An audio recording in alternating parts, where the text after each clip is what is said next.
O Zoti im, shpirtin tim ta dorëzova ty. Ty ta kam dorëzuar çështjen time dhe fytyrën e kam kthyer drejt teje. Tek ti strehova shpinën time.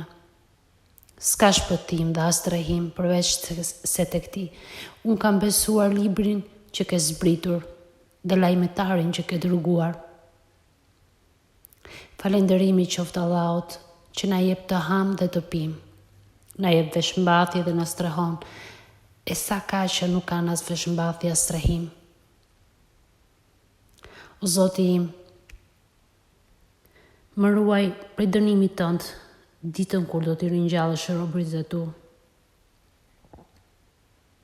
I lartësuar qofsha Allahu im, o Zoti im, unë me emrin tënd bie në gjumë dhe me emrin tënd ngrihem. Nëse ma merr shpirtin, ma mëshiro, e nëse e dërgon në trupin tim, ma mbro siç mbron robërit e tu të mirë. O Zoti im, më jep dritë në zemër, në gjuhë, në dëgjim, në shikim. Më ndriço nga sipër dhe nga poshtë, nga e djatha dhe nga e majta ime, para dhe prapa. Më ndriço për brënda, ma më dështo dhe ma zmadho dritën. Më bëj dritë mbi mua. Dhe me përndrit, o Zoti im, mi ndriço venat e mia, ndriço ma mishin dhe gjakun tim, mi ndriço flokët e lëkurën time. Amin.